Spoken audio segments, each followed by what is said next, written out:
et homo. Distribuição sinapse.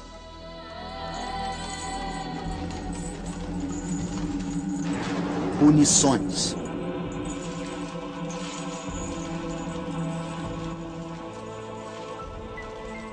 Desde o princípio dos tempos, existem punições para todos os crimes. Encarceramento, açoite, decapitação, forca e eletrocução.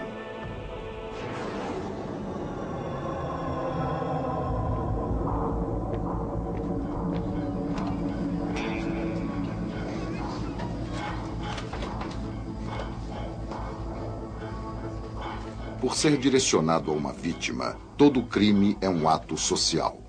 A punição também é um ato social. A punição é uma sanção imposta pela comunidade a uma pessoa que violou as regras, sejam elas orais ou escritas.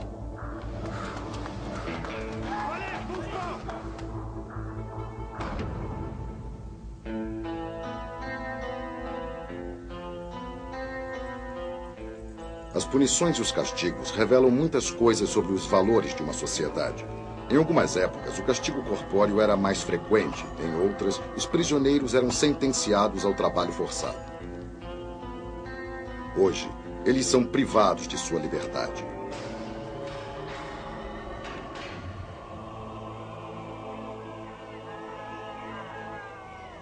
Atualmente, consideramos revoltantes e cruéis algumas punições do passado. A estrapada que deslocava os ombros.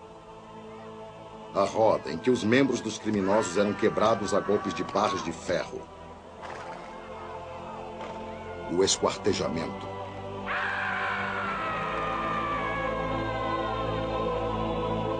O que é justo? A justiça é frequentemente retratada como uma mulher vendada, portando uma espada em uma das mãos e uma balança na outra. A venda significa a imparcialidade. A espada, o poder de punir. A balança evoca o delicado equilíbrio entre a severidade e a misericórdia.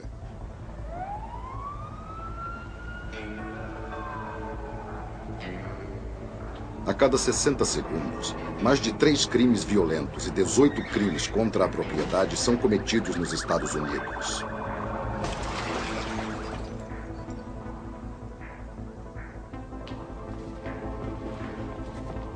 As punições são abundantes, mas mesmo assim os crimes se multiplicam. O que isso significa?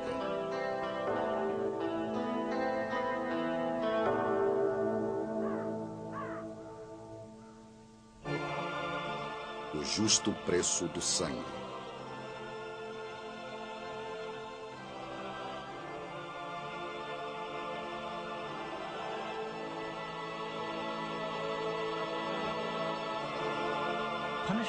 Punições são a imposição de qualquer espécie de sofrimento após a violação de alguma regra por um criminoso. Esse sofrimento envolve a condenação além da simples imposição da sanção.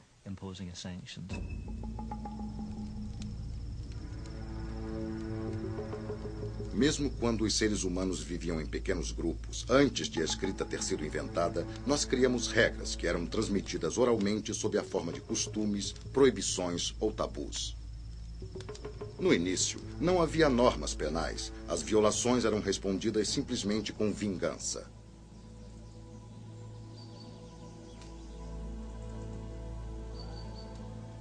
Para evitar banhos de sangue infindáveis, o homem descobriu bem cedo as virtudes da arbitragem e criou as compensações, ações que indenizariam a vítima ou sua família pelo mal perpetrado. A família de um assassino, por exemplo, daria à família da vítima aproximadamente 50 cabeças de gado para compensar a perda. Ainda hoje, essa forma de justiça compensatória é praticada em algumas partes do mundo.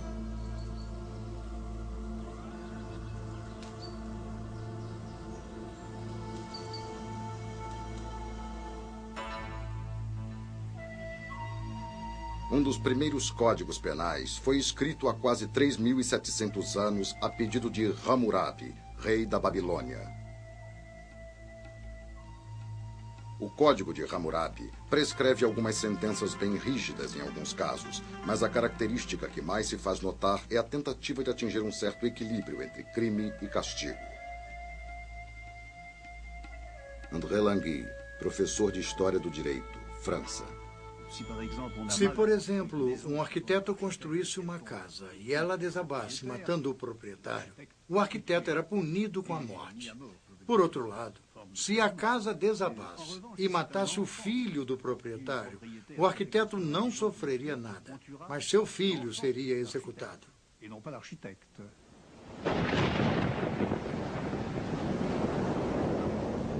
Por volta do século VIII a.C., surgiu uma nova lei, a Lei de Moisés, que se aplicava a todos os judeus.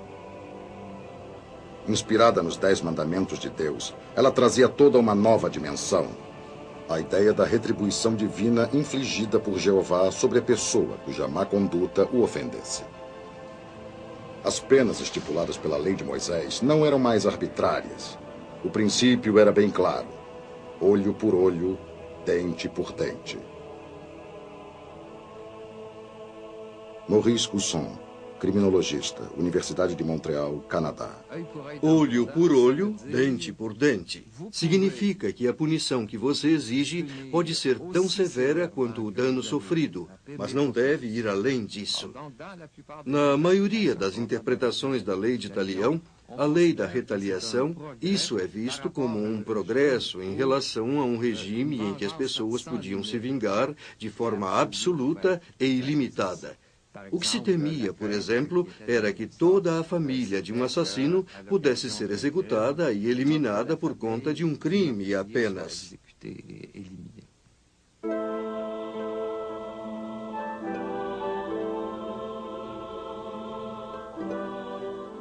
Os gregos parecem ter sido os primeiros a examinar a questão da criminalidade.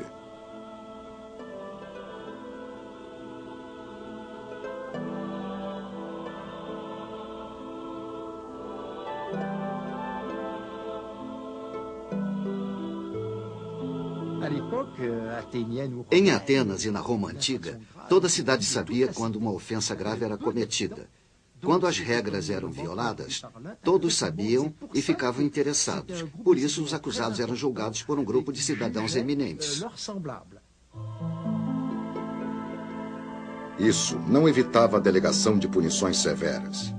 A pena de morte era uma prática comum.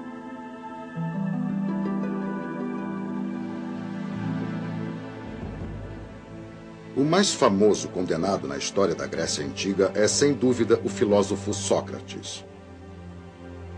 Suas ideias influenciaram todos os grandes pensadores do mundo ocidental, mas as pessoas de seu tempo o viam com desaprovação. Em 399 a.C., Sócrates foi julgado por heresia. Ele foi acusado de honrar outros deuses que não os de sua cidade e de corromper jovens. Por uma estreita maioria, a Assembleia de Cidadãos o sentenciou a beber cicuta, um veneno mortal.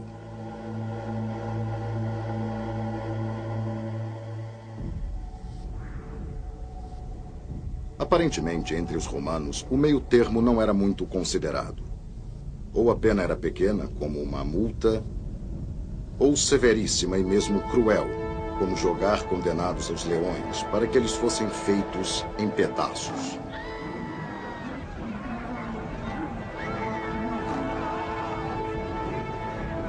Os magistrados romanos, às vezes, condenavam alguns cidadãos ao exílio, o que não era de forma alguma uma sentença leve.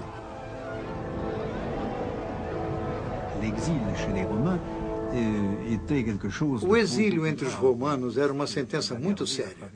Em toda a história do Império Romano, significava que a pessoa ficava proibida de utilizar água ou fogo na preparação da comida. Perdia sua identidade de cidadão e a lei exigia que ninguém lhe desse abrigo ou alimento.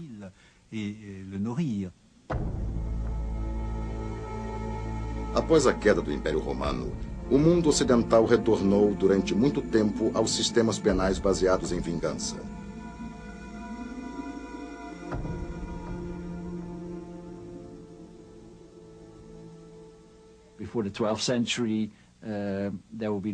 Antes do século XII, quase não havia sistemas judiciários penais. Se acontecia um assassinato, os parentes da vítima tentavam se vingar. E isso continuou pelo menos até o século XV, apesar de já haver sistemas judiciários se desenvolvendo.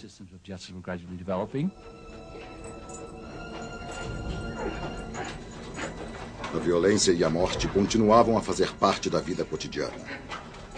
A população queria saciar sua sede de vingança contra os criminosos, particularmente contra os salteadores, onipresentes nas estradas mal conservadas e escassamente policiadas da Europa medieval.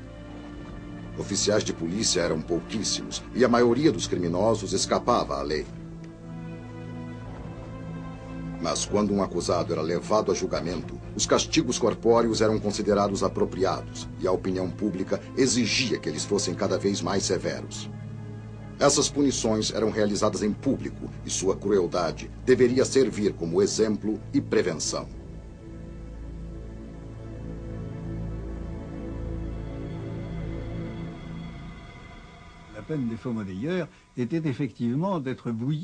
Os falsificadores eram sentenciados ao caldeirão fervente e à forca. E é fácil ver a lógica por trás dessa punição particularmente horrível. Acho que é simbólico. O falsificador de moedas prejudicava o Estado e o rei. E ele precisava de um cadinho para o crime. E por isso, tinha que sofrer um castigo que se assemelhava ao crime cometido.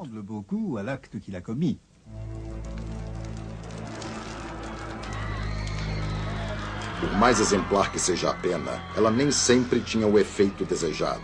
Os locais das execuções costumavam ser o palco de inúmeros delitos. Nas execuções do século XVII, os punguistas estavam sempre de prontidão, pois como se dirigiam aos lugares onde se formavam grandes multidões, iam também às execuções. Esse é um exemplo claro de que naquela época as punições não detinham todo mundo.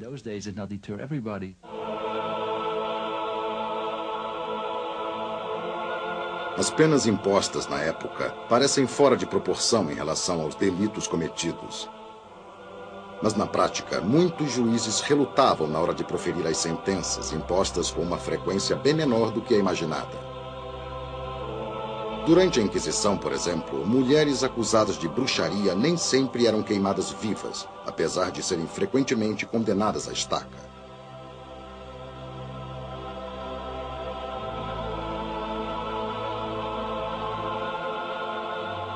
Em alguns casos, o magistrado incluía um apêndice chamado retentum, em que aconselhava o executor a matar a acusada antes de ela ser queimada.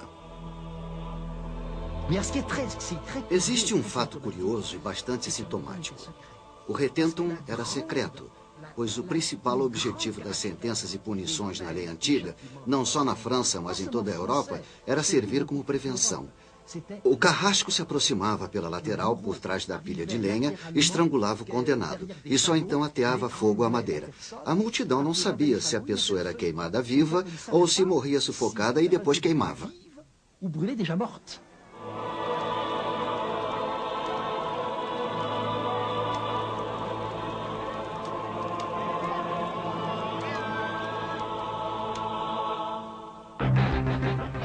E o homem criou as prisões.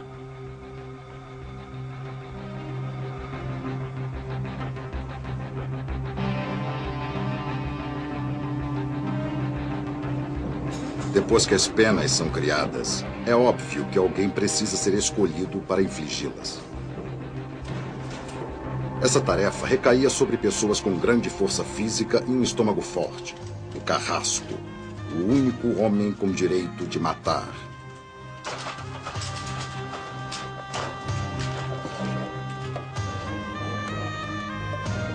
No começo, as pessoas indicavam alguém da comunidade, normalmente o açougueiro, para ocupar a posição.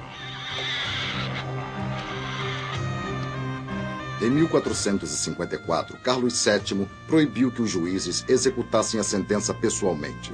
A profissão de carrasco começou a prosperar. Com frequência, o cargo passava de pai para filho. Os carrascos tinham uma fama ruim, pois apesar de todos serem a favor da pena de morte, ninguém estimava muito aquelas pessoas que levavam seus próprios vizinhos à morte. Na verdade, os carrascos eram tão desprezados que costumavam viver escondidos. Eles também tinham direito a benefícios horríveis. De acordo com o costume, por exemplo, o carrasco podia ficar com as roupas de sua vítima.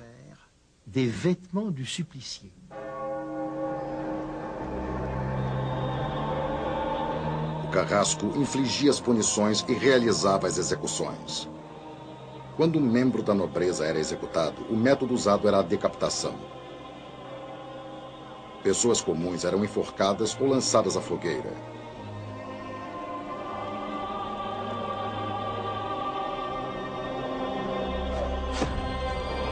As execuções eram públicas e, às vezes, o carrasco vendia lugares na plateia para os eventos mais espetaculares.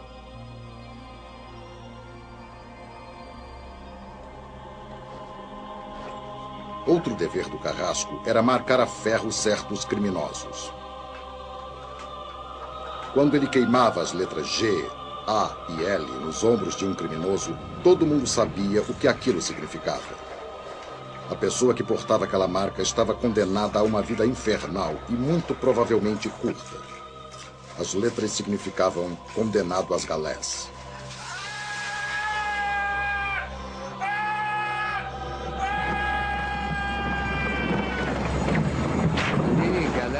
Ser condenado às galés era uma sentença muito severa.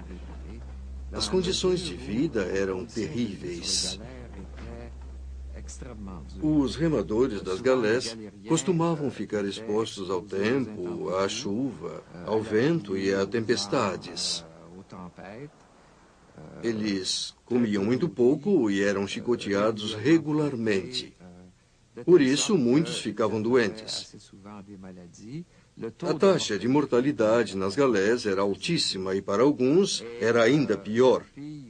Bons escravos de galés frequentemente tinham sua sentença estendida, não pela seriedade do seu crime, mas porque eram bons remadores.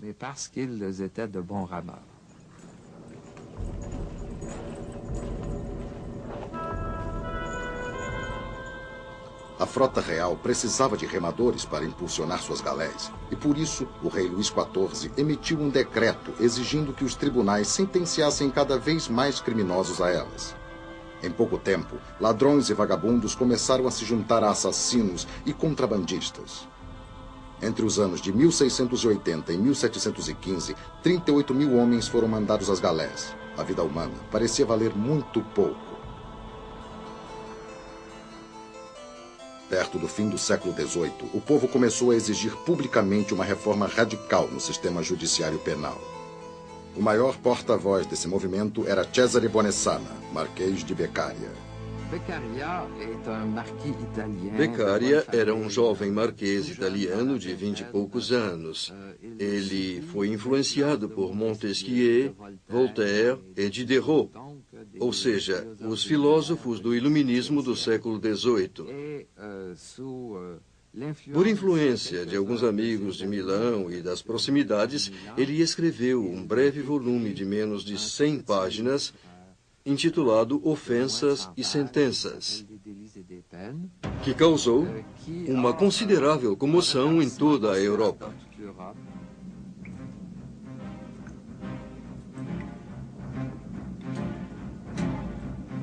De acordo com Beccaria, qualquer indivíduo que comete um crime viola o contrato social que o une à sua comunidade. A sentença deve ajudar na reconstrução dessa união. A morte torna isso impossível. Por isso, ele defendia a abolição da tortura e da pena capital. Em vez dos castigos corpóreos, ele sugeriu a privação da liberdade do criminoso através do encarceramento.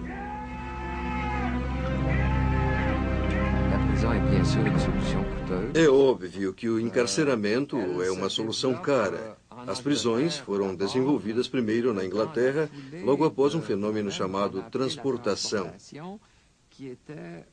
Os condenados por crimes graves, assassinato, na maioria das vezes, eram mandados para as colônias.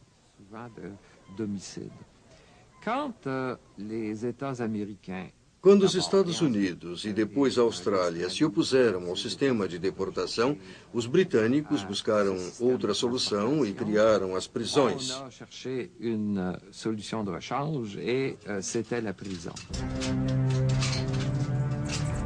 Mas ainda assim, ninguém prestava muita atenção aos sofrimentos físicos e morais do prisioneiro. Homens, mulheres, crianças, ladrões e assassinos eram postos lado a lado. Viviam sem privacidade, cercados por sujeira, insetos e parasitas. Eu encontrei alguns exemplos de condenados que achavam a vida na prisão tão insuportável que começavam incêndios ou cometiam todo tipo de atos na esperança de serem executados. Às vezes, atacavam outros prisioneiros e tentavam matá-los para poderem ser mortos depois. Eles preferiam morrer na forca a viverem obrigados a trabalhos forçados.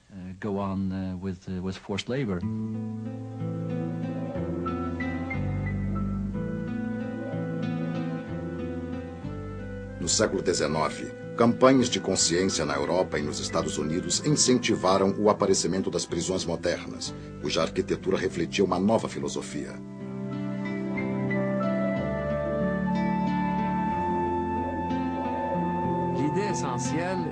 Basicamente, a ideia era cada prisioneiro ter sua própria cela. A maior preocupação daqueles que construíram as prisões na Filadélfia, assim como em Auburn, era evitar contaminação e infecções diversas entre os internos. Crescia a convicção de que o crime era aprendido através da má influência de outros criminosos e de que as prisões não deveriam ser as escolas de crime que haviam se tornado.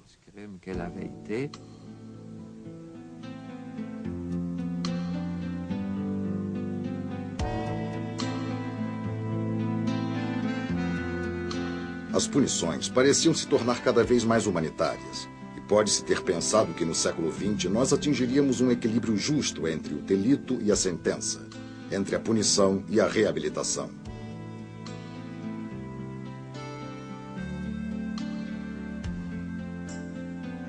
Mas estes conceitos são vagos e são definidos de acordo com as diferentes culturas e diversos regimes políticos. Viva onde quiser, mas morra no seu lugar.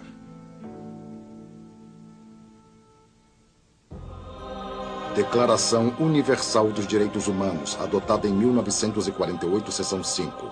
Ninguém será submetido à tortura ou a outro tratamento ou punição cruel, desumano ou degradante.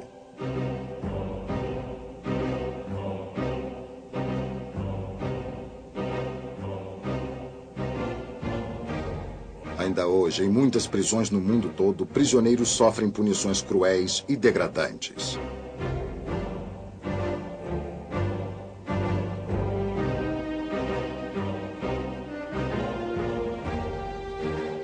Como resultado desses maus tratos, muitos prisioneiros acabam se tornando meras sombras das pessoas que foram um dia.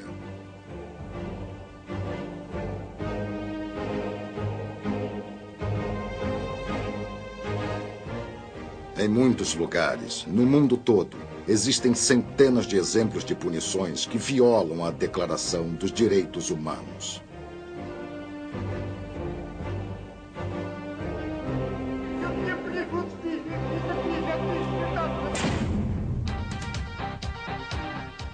Justiça, um equilíbrio delicado.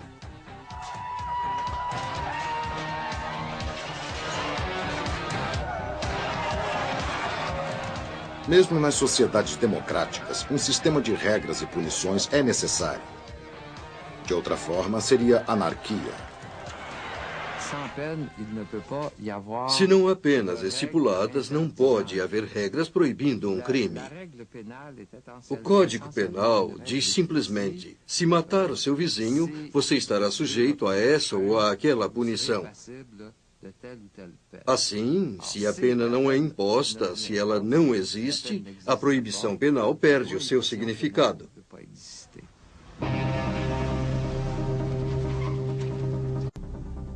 Como podemos nos assegurar de que a punição é justa, considerando a gravidade do crime, ao mesmo tempo em que damos ao indivíduo a chance de reparar o elo com a sociedade partido por ele? Como poderemos alcançar esse equilíbrio? O desafio é ainda maior pelo fato de mentalidades mudarem de acordo com a época e a cultura. Hoje, a homossexualidade não é mais condenada como um ato criminoso.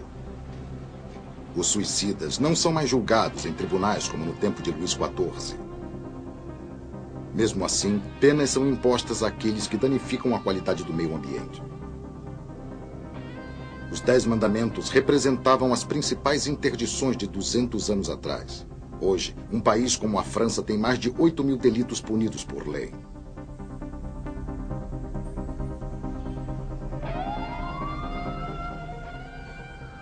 Ainda assim, alguns crimes universais, como roubo e assassinato, correspondem à maioria dos crimes cometidos. E os crimes contra a propriedade são cada vez mais frequentes.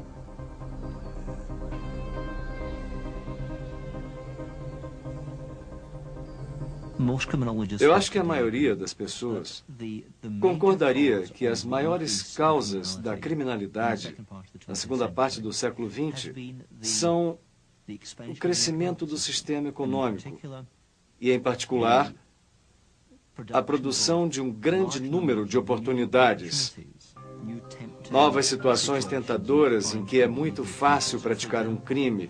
Um exemplo é a circulação de bens portáteis de grande valor, característica das décadas de 60 e 70.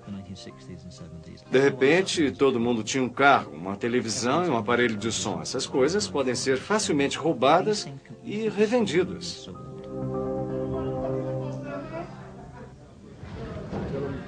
O aumento da criminalidade está na raiz de um dos maiores problemas dos sistemas judiciários do Ocidente: a superlotação das prisões. Nos Estados Unidos, existem fatores especiais que tornam esse problema ainda mais grave do que em outras partes do mundo. Existe também a famosa guerra às drogas promovida pelos americanos. Os Estados Unidos têm um nível altíssimo de viciados. É um grande problema que eles estão decididos a erradicar. Erradicar não é um termo forte demais, pois eles querem expurgar o país do vício em drogas. Para isso, estão fazendo uso intenso das prisões e têm obtido resultados dúbios, pois os americanos continuam enfrentando altas taxas de encarceramento, vício em drogas e homicídio.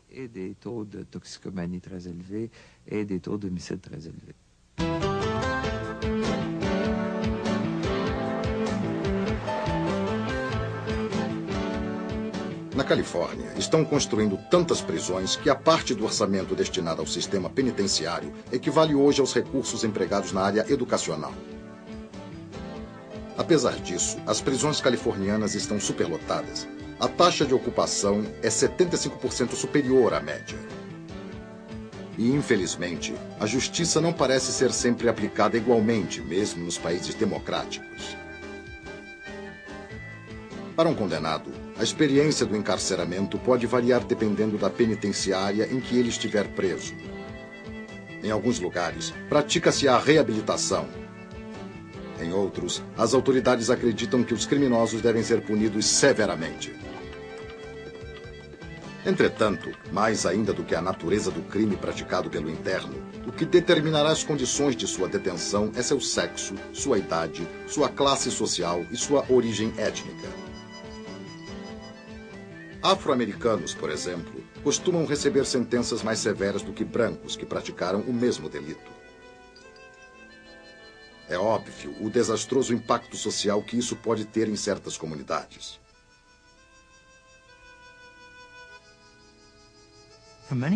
Em muitos bairros e para muitas famílias dos segmentos mais pobres da nossa sociedade, especialmente negros do sexo masculino, a prisão já se tornou um fato normal da vida.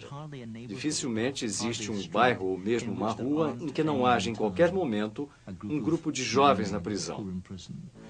A banalização da experiência de prisão, o fato de que elas se tornaram um lugar onde os adolescentes vão, de onde saem, para onde voltam depois, é, na minha opinião, um desastre do ponto de vista do bem-estar da comunidade, da integração da população e, mais ainda, do ponto de vista da manutenção de algum tipo de autoridade civil.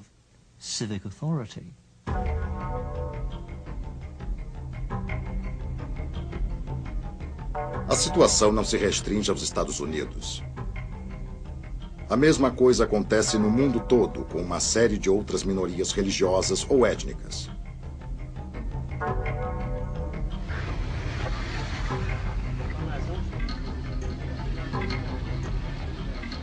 Na América do Norte, as taxas de reincidência são muito grandes. Logo, um jovem tem grandes chances de ir para a prisão mais de uma vez. Após a adolescência, a maioria dos delinquentes para de cometer crimes. Mas, enquanto isso, será que as prisões estão cumprindo seu papel? É claro que elas impõem uma punição, pois essa é a razão principal de sua existência. Mas seriam elas eficazes na reabilitação dos internos? As opiniões se dividem.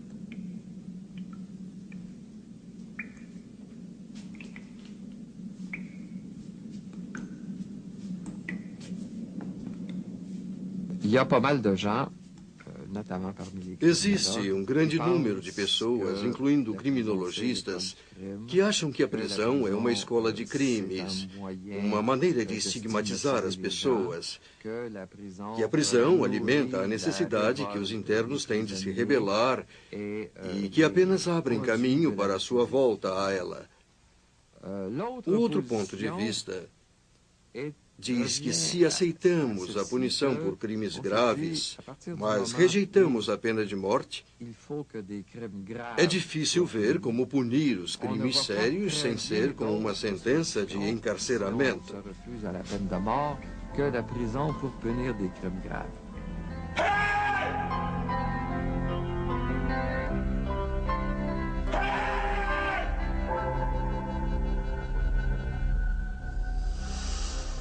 Uma questão de vida ou morte.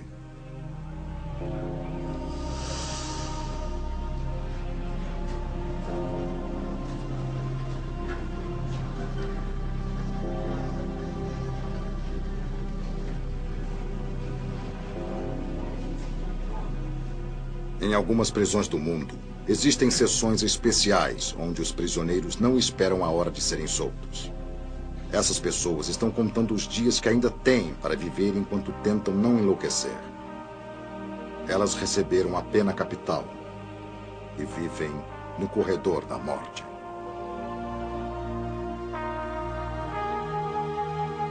Alguns prisioneiros podem aguardar a morte durante 2, 10 ou 30 anos. Alguns se beneficiam de comutações de pena. Outros têm apenas algumas horas para reavaliar suas vidas. Há ainda os que morrem sem saber que foram sentenciados à morte.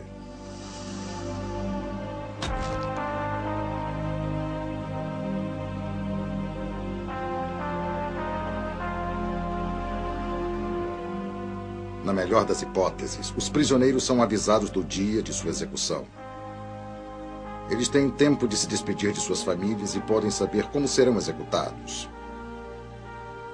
Em alguns países, esse sistema funciona perfeitamente.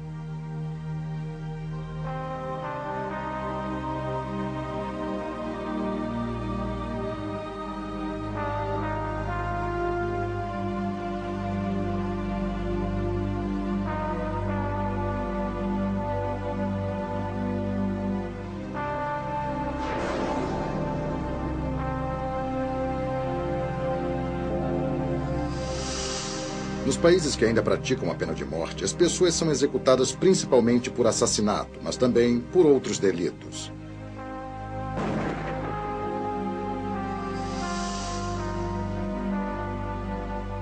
Diversos países africanos continuam empregando a pena de morte para assassinato, mas também para roubos com agravantes, fraude e mesmo feitiçaria. Os condenados são fuzilados ou enforcados, às vezes publicamente e frequentemente após julgamentos sumários.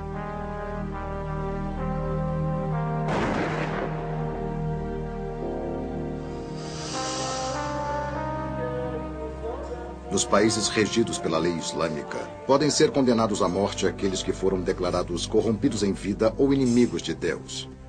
Eles são decapitados a golpe de espada ou apedrejados até a morte, sobretudo por crimes de ordem sexual, como o adultério.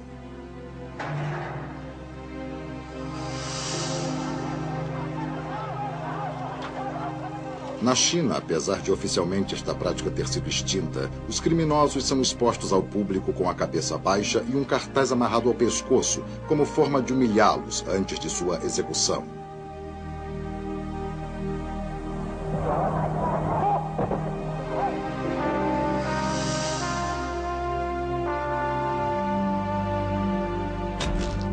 A maioria dos países ocidentais aboliu a pena de morte há cerca de um século ou simplesmente parou de praticá-la. A esse respeito, os Estados Unidos são uma exceção. Os Estados Unidos têm uma incidência de crimes muito alta. E a população tem um tipo de sede de justiça ou de compensação que faz o povo dizer que, face a tamanha violência criminal, eles ainda precisam da pena de morte.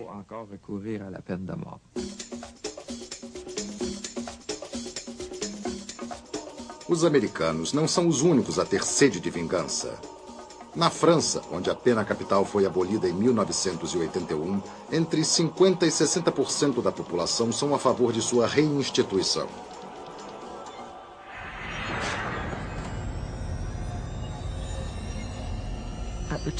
Na época em que a pena de morte era praticada por esses países, a maioria da população ainda era a favor. Em outras palavras, não foi o sentimento do povo que levou à abolição da pena de morte, e sim a liderança progressiva da elite política que causou essa transformação.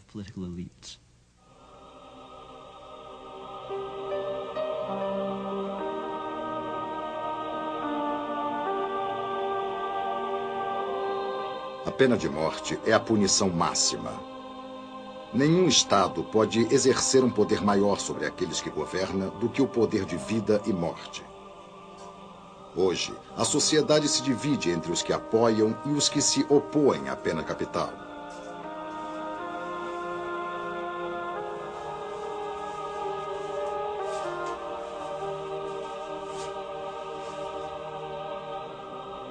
Para aqueles que apoiam a pena de morte, um dos principais argumentos é o fator de intimidação e prevenção. Um criminoso tem mais medo da morte do que do encarceramento. Os detratores da pena de morte, porém, enfatizam que nos países que a aboliram não se observou aumento algum na incidência de crimes violentos. Na verdade, dentro dos Estados Unidos, aparentemente, há mais crimes nos estados que praticam a pena de morte do que naqueles que a proibiram. A pena de morte, então, não parece ser um fator de prevenção tão eficaz.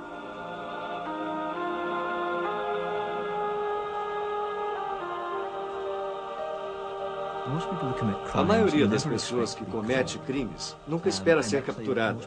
Na verdade, a maioria tem bons motivos para crer nisso, pois a maior parte dos criminosos não é capturada.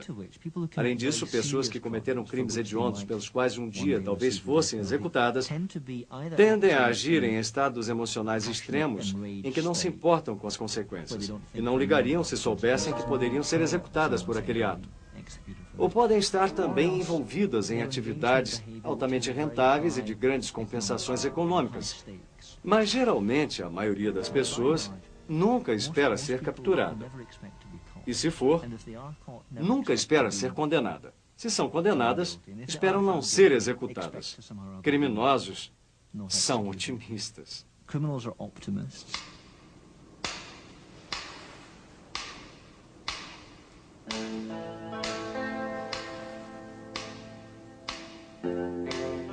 Outro argumento a favor da pena de morte é que ela certamente controla os criminosos de maior risco.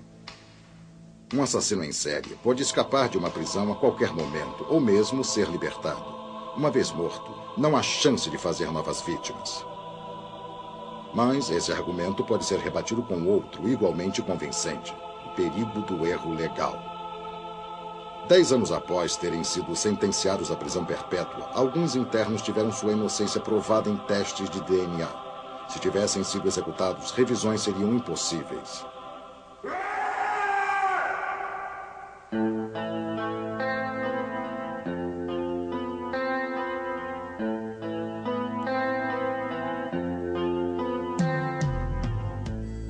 A sociedade teria os recursos necessários para sustentar criminosos condenados à prisão perpétua? Os números mostram que não é fácil encontrar resposta para a questão. No estado da Flórida, o custo médio de uma execução, incluindo todos os recursos legais, é de $3.200.000. Em comparação, a prisão perpétua custa apenas $500.000 por interno.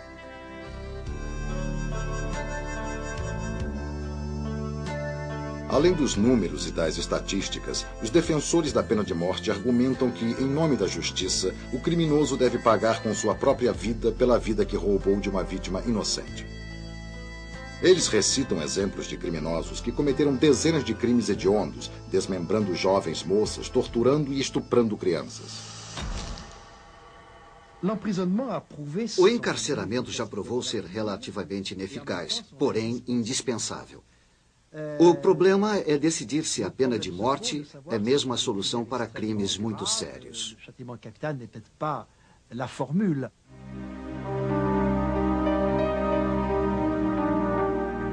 Já os detratores da punição máxima afirmam que as penas devem refletir os valores da sociedade e não os valores dos criminosos.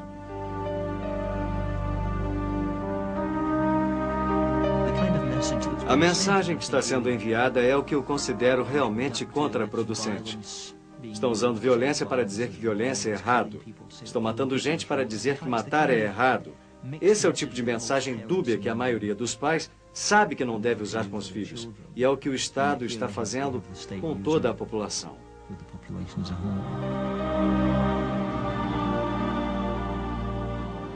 O Estado que condena o assassinato tem direito de pôr fim à vida de um cidadão?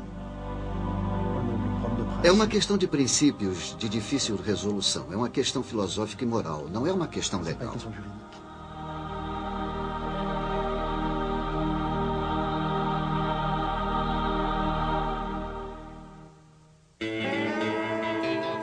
O futuro das punições.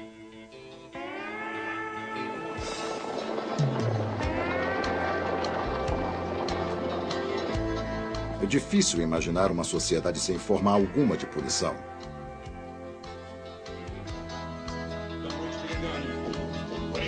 Se não há leis ou um forte sistema judiciário, surge automaticamente uma outra forma de justiça.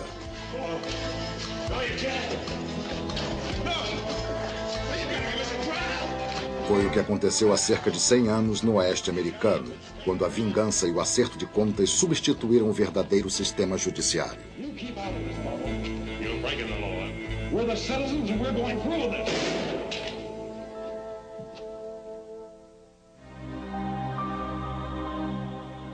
Apesar de a situação atual ser mais civilizada, será que é melhor? Diante da crescente criminalidade, do aumento da ansiedade do público e da aparente ineficácia da repressão, ninguém sabe de verdade qual abordagem escolher.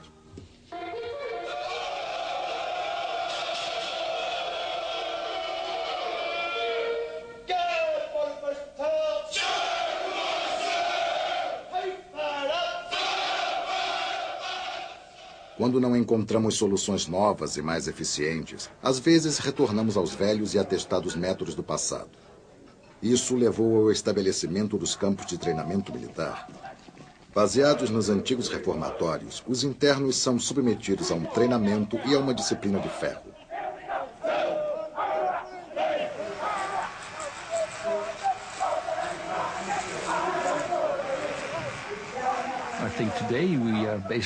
Acho que hoje ainda usamos punições porque não encontramos outra maneira de lidar com o crime. Não porque seja bom, mas é um método tradicional e ainda não encontramos nada melhor.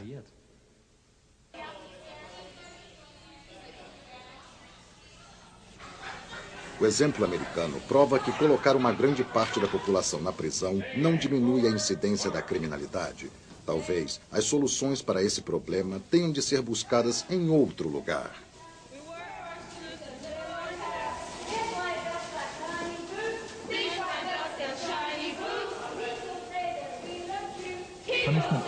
As punições são meios de clamar por condenações, de acertar a retribuição e a vingança de acordo com as exigências do público ou da lei. E talvez também seja um meio de deter e incapacitar alguns criminosos de alta periculosidade. O controle ao crime é uma questão completamente diferente. O controle ao crime trata, acima de tudo, de prevenir que o crime aconteça, seja com a educação das crianças ou com a socialização de jovens adultos, de forma a fazer com que alguns não queiram cometer crimes e convencê-los de que é errado cometer crimes, além de impedir o surgimento de condições propícias à atividade criminosa.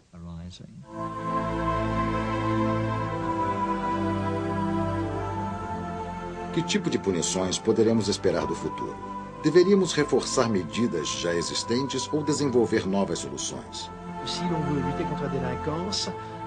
Se quisermos combater a delinquência, o sistema de direito penal é uma arma útil e necessária, o que não quer dizer, de forma alguma, que seja simples. Creio que as ferramentas mais importantes que temos são preventivas. A família, a escola, todas as instituições que eu chamaria de não governamentais, paralelas ao Estado.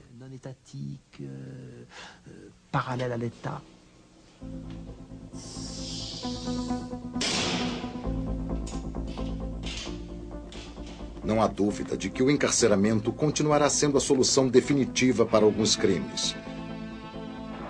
Mas nós poderíamos desenvolver uma série de penas intermediárias para delitos menos graves. Tornozeleiras eletrônicas, por exemplo, poderiam ser usadas para supervisionar os movimentos de um condenado sem colocá-lo na prisão. Medidas destinadas a fazer reparações às vítimas, como o serviço comunitário, também poderiam ser mais incentivadas. Os novos métodos não parecem ser mais eficazes do que os antigos. Então, o que podemos fazer?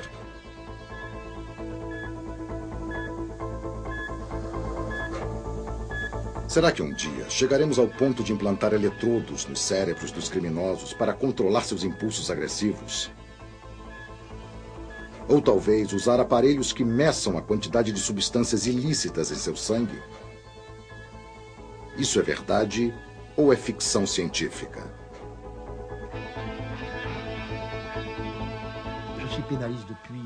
Eu trabalho com direito penal há 40 anos e acredito que ele tem seus limites. Nós não deveríamos confiar muito nele, mas precisamos aplicá-lo. Não podemos desprezá-lo. Mas precisamos lembrar que existem muitas outras maneiras, além do direito penal, de socializar ou ressocializar alguém.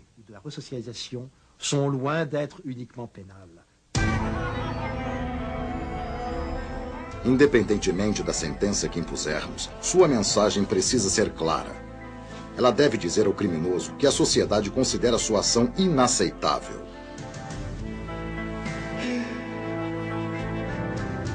A sentença ajuda a convencer a sociedade em geral de que todos nós devemos respeitar as outras pessoas e suas posses.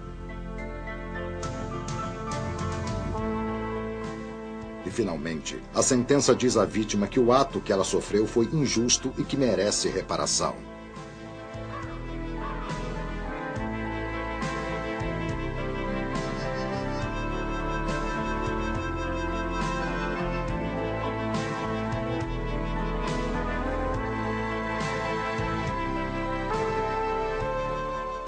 Cada indivíduo tem responsabilidades em relação aos outros membros da comunidade. Por outro lado, a sociedade talvez também tenha obrigações em relação a seus membros que rompem o pacto social.